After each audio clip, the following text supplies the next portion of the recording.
अपनी बेटी टुनटुनी के साथ रहती थी। चमेली कौवी बहुत ही गरीब थी। सब्जी बेचकर किसी तरह अपनी बेटी टुनटुनी को पाल रही थी।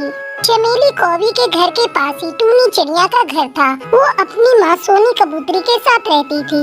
टूनी का पिता एक बहुत बड़ा व्यापारी था, इसलिए टूनी अपनी जिंदगी ठाट बाट से बिता रही थी। 2 दिन बाद दीपावली थी। मोहल्ले के बच्चे अभी से ही पटाखे फोड़ रहे थे। पटाखों की आवाज सुनकर टुनटुनी से रहा नहीं जाता। वो पटाखों को देखने के लिए अपने घर से बाहर जाने लगती है। अरे ओ टुनटुनी, कहाँ जा रही है बेटा? माँ, बाहर मोहल्ले के सारे बच्चे पटाखे फोड़ रहे हैं। मैं उन पटाखों को देखने जा रही हूँ। बेटा, तू मत जा।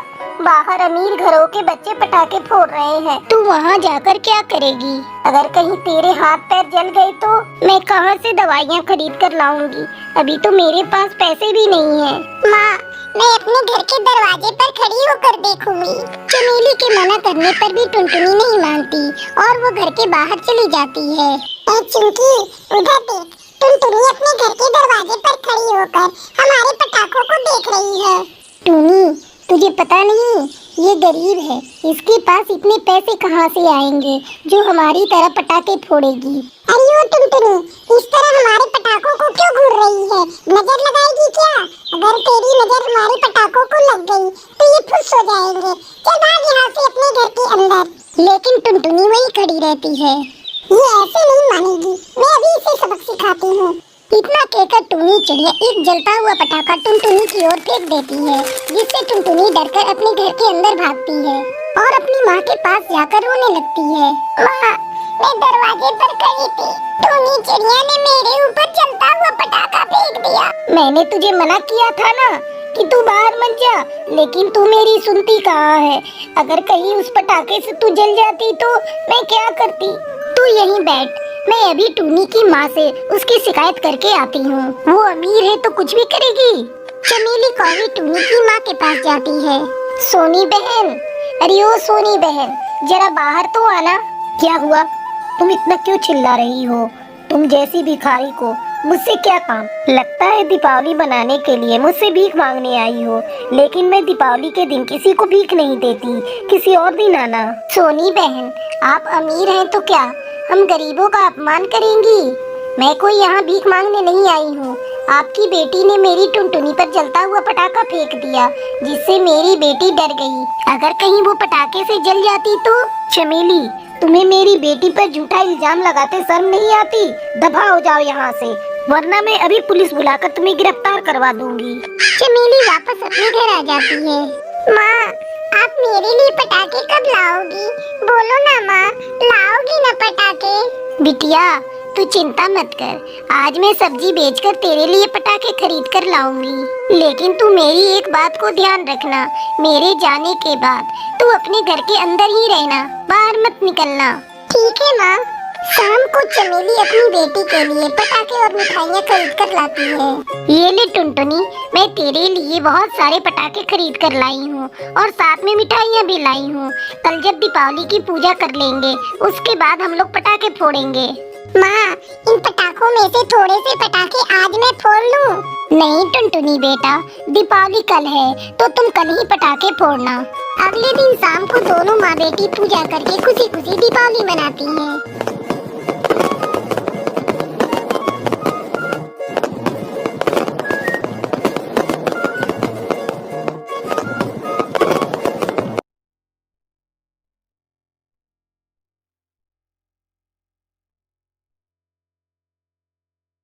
हीरा मन में रंगीली कौवी अपने पति कालू कौवा के साथ रहती थी। उसका एक बेटा था जिसका नाम माधव था। वह शहर के एक बड़े कंपनी में काम करता था।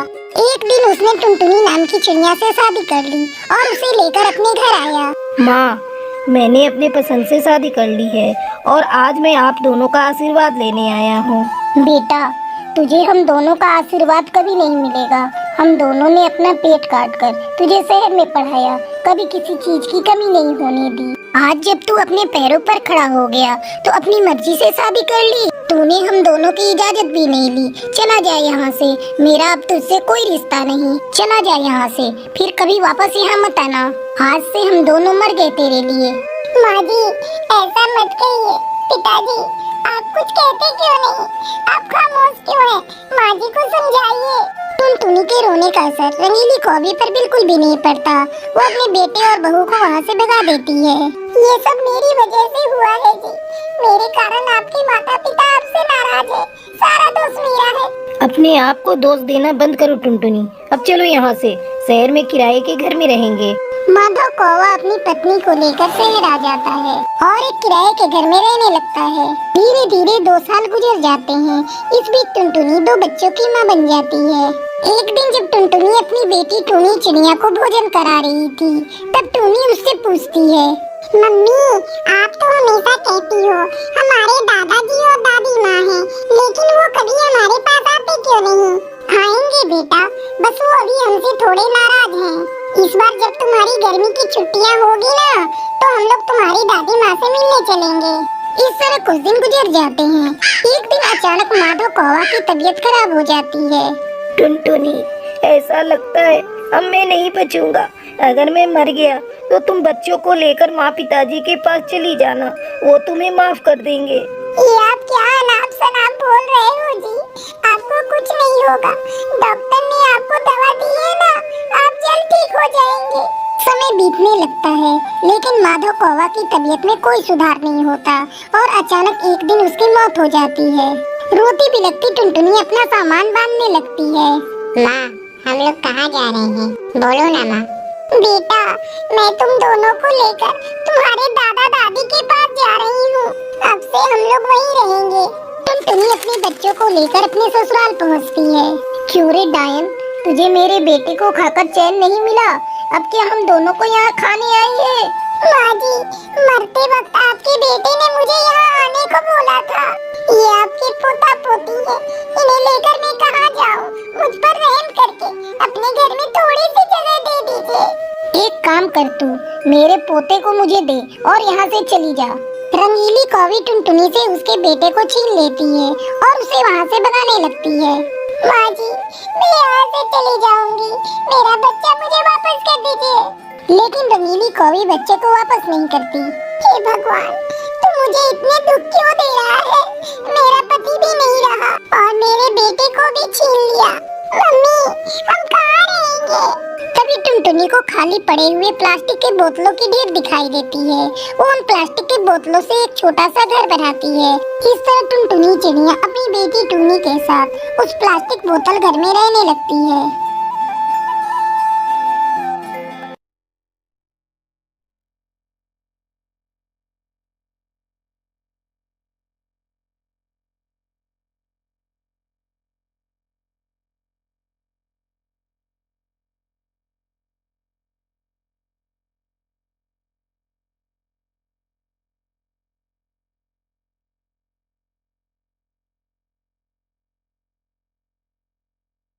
सीतापुर के जंगल में टुनटुनी चिड़िया अपने पति बबलू कौवा के साथ रहती थी।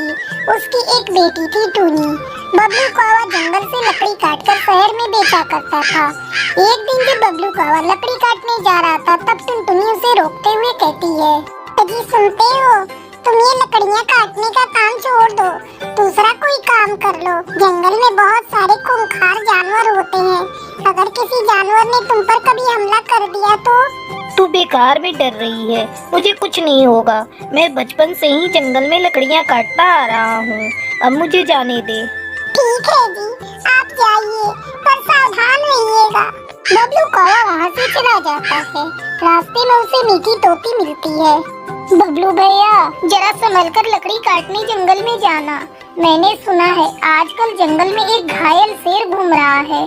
कई पक्षियों को उसने अपना शिकार बना लिया है। ठीक है मीठी बहन, मैं आपकी बातों का ध्यान रखूंगा। शाम को बबलू लकड़ी बेचकर घर लौटता है। आप आ गए जी, चलिए मैं भोजन परोस देती हूँ। हाँ टुनटुनी, मुझे बहुत जोरों की भूख लगी है, तुम जल्दी से भोजन मुझे दे दो। अरे मैं तो भूल ही गया, टूनी के लिए मैं नारियल की बर्फी लाया हूँ। बुलाओ उसे, मैं अपने हाथों से उसे दूंगा। टूनी बेटा, जल्दी इधर आ, देख तेरे पिताजी तेरे लिए क्या लेकर आए हैं। अपनी माँ की आवाज सुनकर टूनी चिड़िया वहाँ आती है। क्या लाए हो पापा मेरे लिए? ये ले, तेरी मनपसंद नारियल बर्फी। बर्फी देखकर टूनी चिड़िया बहुत खुश होती है। खुशी खुशी वो दिन गुजर जाता है। अगले दिन करवा चौथ था। बबलू कौवा जंगल में फिर से लकड़ियाँ काटने जाता है। अचानक उसे झाड़ियों में खड़खड़ाहट सुनाई देती है। हे भगवान, लगता है इन झाड़ियों के पीछे वो शेर है। मुझे जल्दी यहाँ से भागना होगा, नहीं तो शेर मुझ पर हमला कर देगा।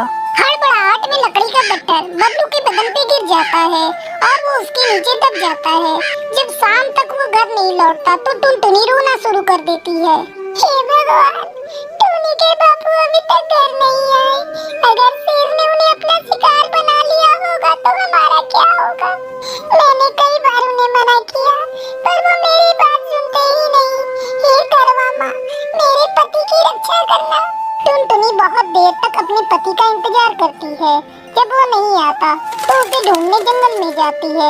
अचानक उसे बबलू के कराहने की आवाज सुनाई देती है। बचाओ, बचाओ, कोई है? मैं यहाँ लकड़ी के नीचे दबा हुआ हूँ। अरे, आप यहाँ हैं? आप चिंता मत करिए, मैं आ गई हूँ। आपको कुछ नहीं होगा। टुनटुनी तुरंत अपने घायल पति को लेकर अस्पताल पहुँचती है। अस्पताल में बबलू कौवा का इलाज शुरू हो जाता है। हे करवा माँ, अगर मैंने सच्चे दिल से आपकी पूजा की है तो मेरे पति के प्राणों की रक्षा करना। मैं अपना व्रत तभी तोड़ूंगी जब मेरे पति खुद मुझे पानी पिलाकर मेरा व्रत तोड़वाएंगे। रात भर टुनटुनी करवा माँ के सामने बैठकर अपने पति के प्राणों की भीख मांगती है। अगली सुबह बबलू कौवा को होश आता है। तब भूखी प्यासी टुनटुनी अपना व्रत बबलू के हाथों खोलती है। इस तरह टुनटुनी के करवा चौथ का व्रत पूरा होता है।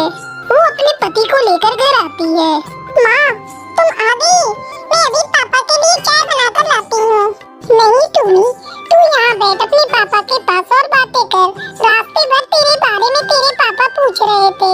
मैं जाकर सबके लिए चाय बनाकर लाती हूँ। इस तरह टुनटुनी चिड़िया अपने पति और अपनी बच्ची के साथ खुशी खुशी रहने लगती है।